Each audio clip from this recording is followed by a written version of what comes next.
All right. Pre-algebra, welcome back. We're going to go ahead and move forward with our curriculum by taking a look at triangles once again. And we're going to start with what we ended last week with, which was finding missing angles in triangles. Okay, now as we learned last week, whenever you add all three angles of a triangle together, you will always get a total of exactly 180 degrees. Okay, so if you feel like you're caught up and ready to go, I'm going to recommend that you pause the video and try to solve for the measure of angle x on your own. If not, we're going to go ahead and jump straight into it. And if you do try it, hopefully your answer lines up with mine. So like I said, we know that when we add all three of these angles together, okay, so if we add angle x to this angle here, which is 44 degrees, okay, if we add that to this angle here, which is 39 degrees, all three of these should be equal to exactly 180 degrees.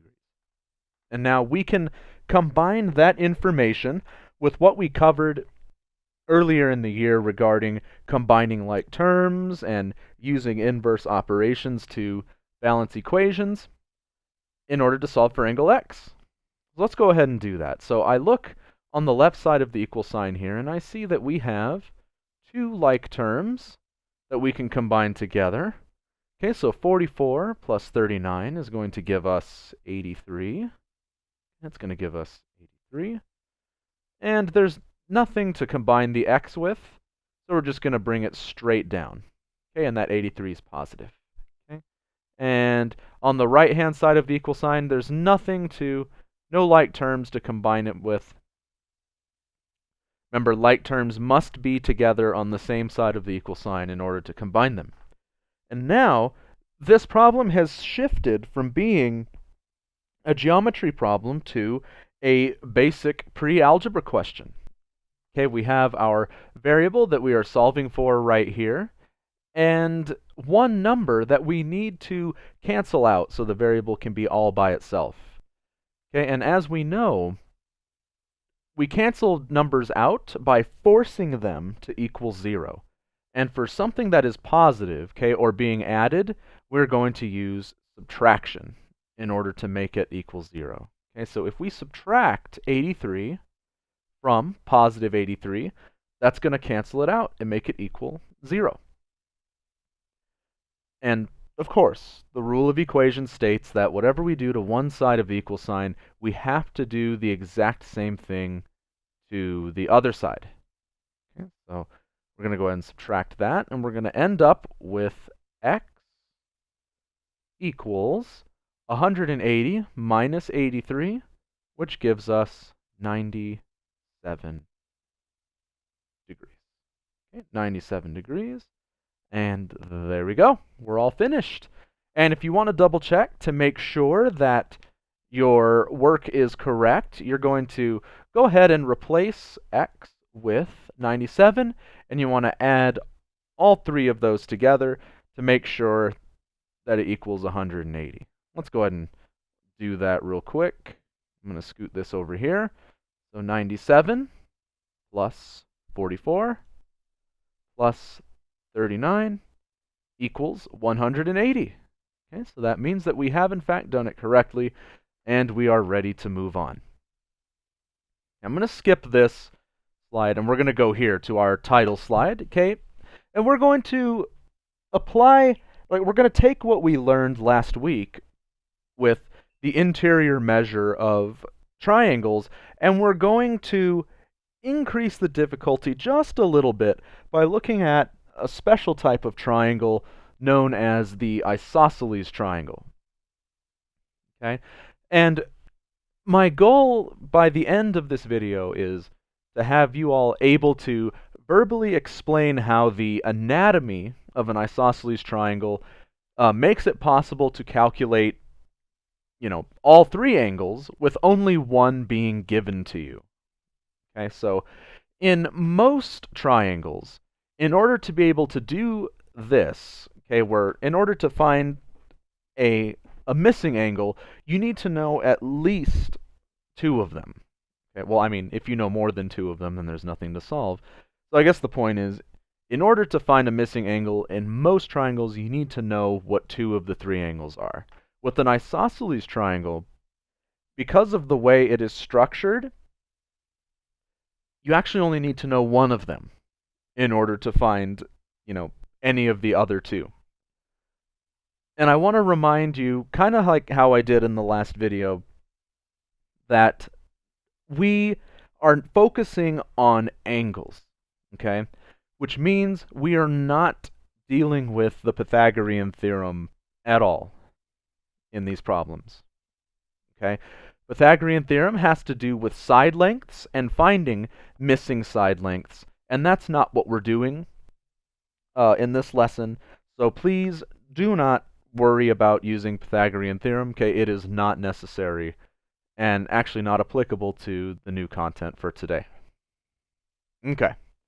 So there's a very strange slide on the screen right now, and I'm going to explain what all of this means, and then we'll do some problems together. Okay, so an isosceles triangle. The first thing that you need to understand about an isosceles triangle is that two of the three side lengths are going to be congruent, okay, which is a fancy way of saying that they are exactly the same or equal. Okay? Now, if you look at this triangle here, you'll notice that these two sides, okay, these two diagonal sides have this yellow dash going through them. Okay, that is one way that somebody creating a problem can communicate to you that those are the two sides that are exactly the same. Okay? Another way they could do it, which is a little bit more student-friendly, is by just giving you the side length. Okay, they'll tell you, okay, this side length is 15, and that means that this side length is also 15. Okay, because, one more time, an isosceles triangle is a triangle where two of the three sides are exactly the same. Okay, you understand that? Okay, you're ready for the second part. There are two special angles in an isosceles triangle, okay? And we call these the base angles, okay? And they are the two angles below the two sides that are congruent, okay, or the same. And these two base angles are also congruent. Okay, and what that means is, if I tell you that this angle right here, if I tell you that this is a 47-degree angle, that means that the other base angle is also 47 degrees. Okay, and then we can use what we did in our bell ringer, okay, or our warm-up problem. Okay, we know that these two angles here and this one here, when you add them together, it must equal exactly 180 degrees. So you can find that third angle. Okay, now I have a couple of pictures up here to kind of help make things easier for you moving on, because these problems can be a little bit tricky if you're not used to them. And that's because the way that you will proceed through the problem, there's one of two ways that it can go, and the route that you take depends on what kind of angle has been given to you by the person who created the problem. Okay, did they give you one of the base angles, or did they give you the third angle? Now I'm going to explain these pictures real quick. Okay, so I want you to think of the base angles, okay, as the child angles.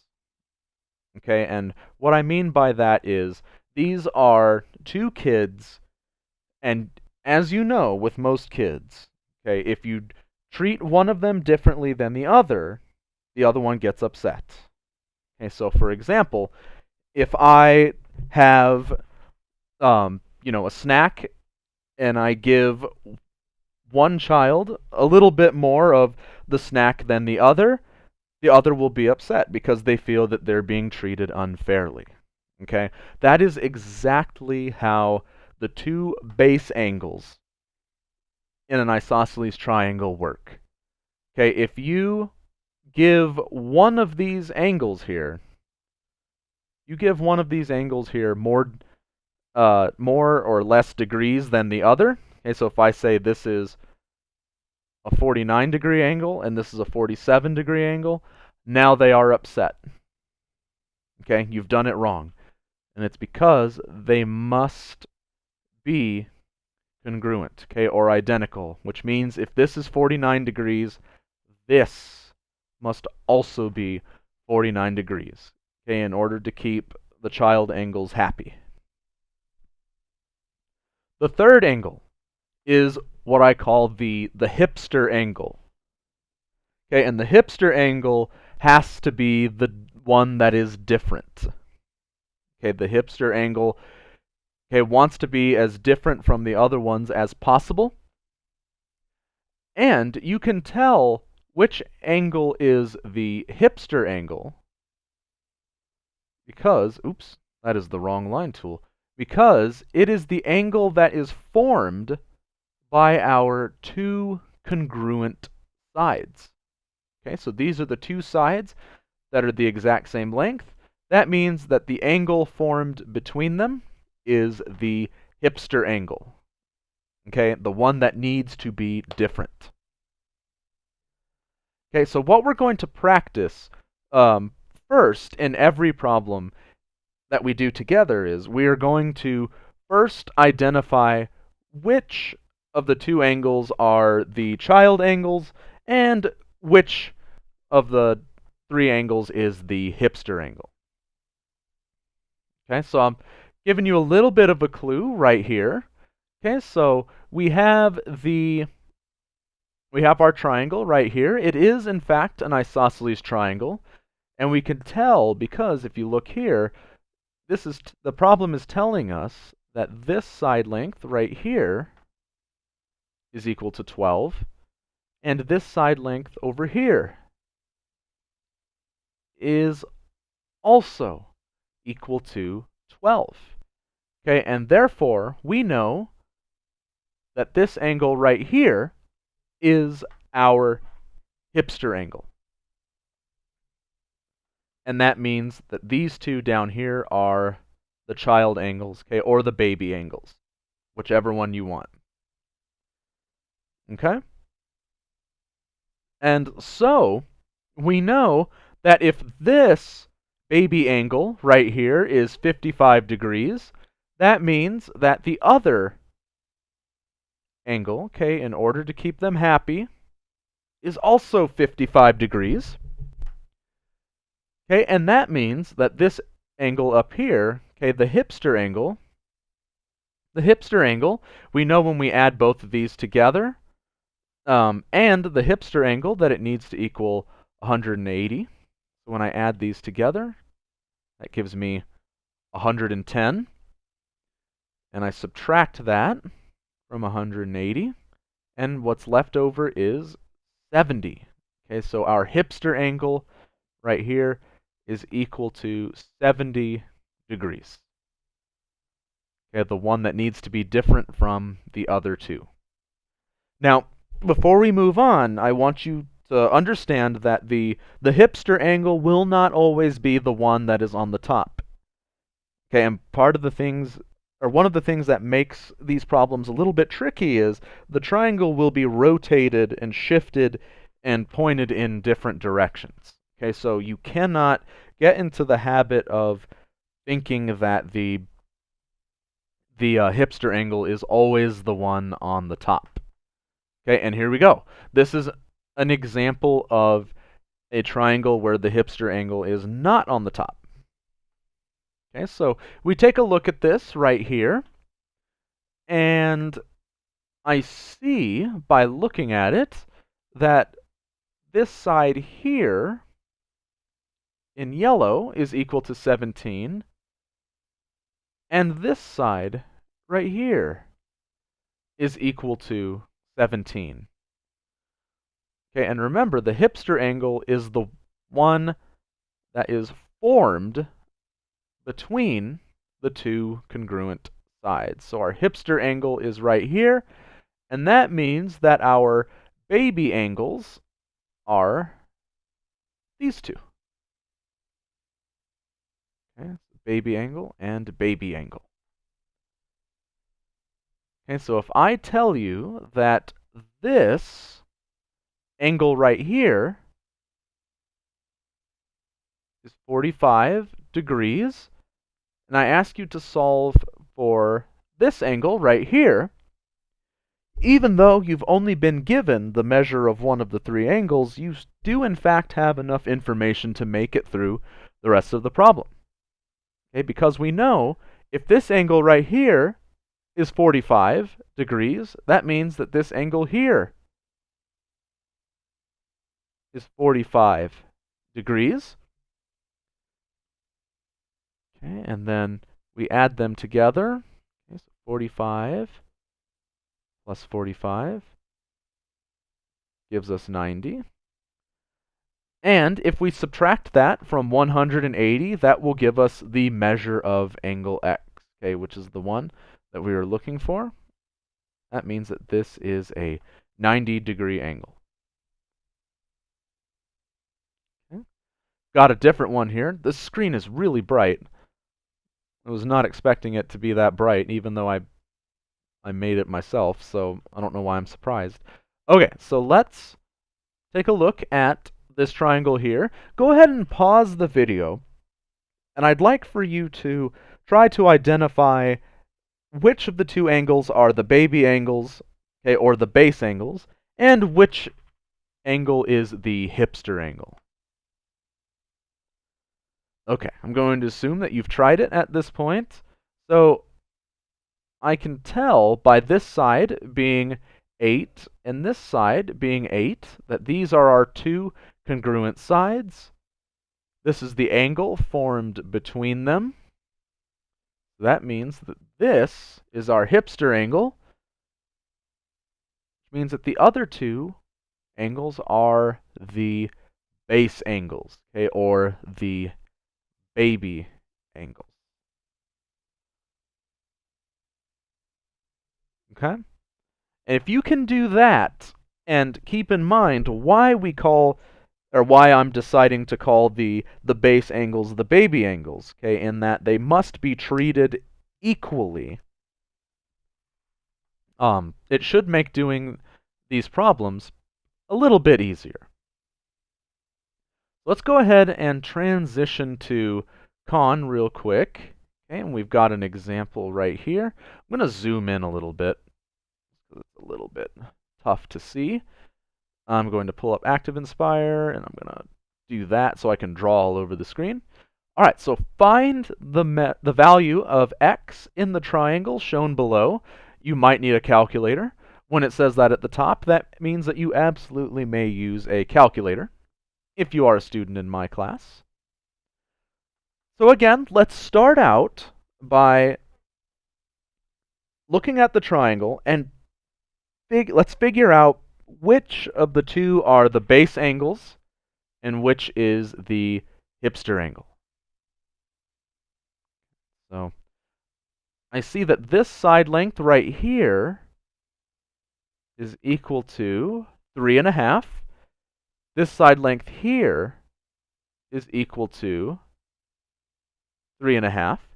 So those are our two congruent angles. Everything is kind of shifted a little bit, but it'll be okay. Hopefully. There we go. And, actually, let me... That's very strange. Okay. I'm going to make this go away, and I'll do my best using the mouse to trace it. You know what? All things considered, that's not too terrible. And there we go. So this angle right here is our hipster angle, which means that it needs to be the one that is different. And these two angles down here are our base angles, okay, or the baby angles. Well, what does that mean? Well, that means that if this angle right here is 55 degrees, that tells us that this angle here is also 55 degrees, and it just so happens that this is a con problem that that I just happened to create in my notes. How about that? We've kind of done this one already.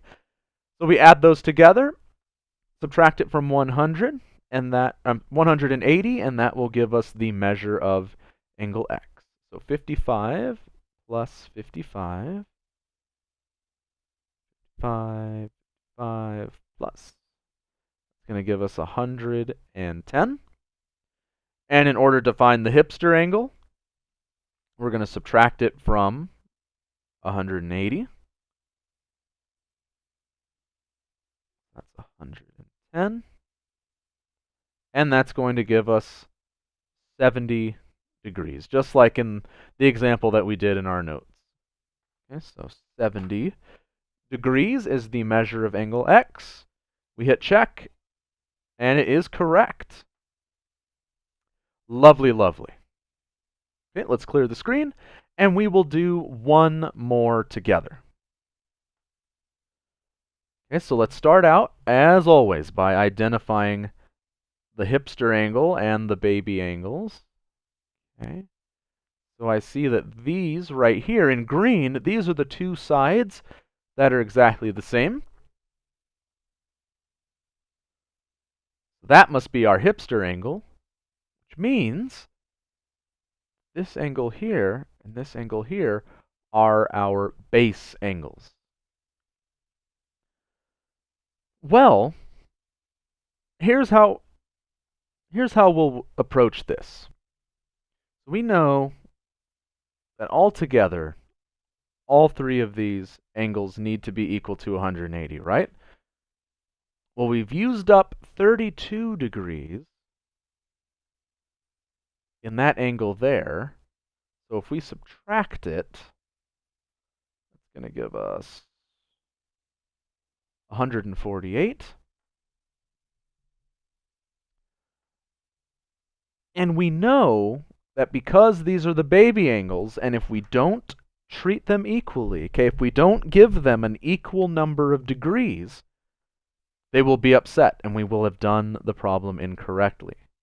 So how do we make sure that all 148 degrees that we have remaining are distributed equally among these two angles? I want you to pause it and think about it for a sec if it doesn't immediately jump out at you.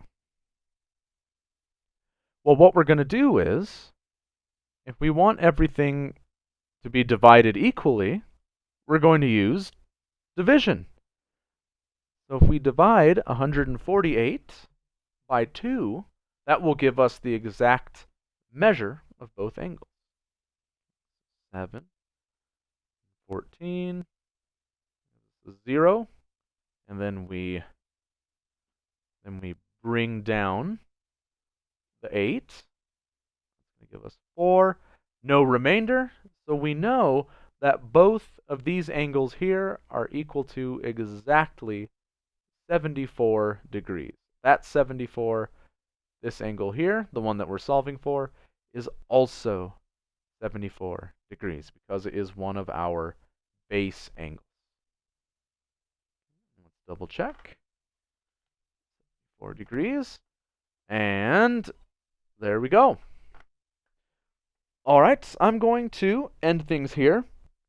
I have assigned all of you who are in my class this exact assignment up top, finding angles in isosceles triangles. You are, as the instructions state, allowed to use calculators. And thank you all once again for continuing to watch the videos, for asking questions on Google Classroom and submitting the assignments. It looks like this delay may be a lot longer than we may have thought, and there's a chance that we may have to just, close out the remainder of the year this way. So thank you for all your continued hard work, and thank you for being so patient as I continue to wrap my brain around the idea of making videos. Feel free to leave comments in Google Classroom if you have any questions, and I will answer them as soon as I see them. All right, you guys, take care.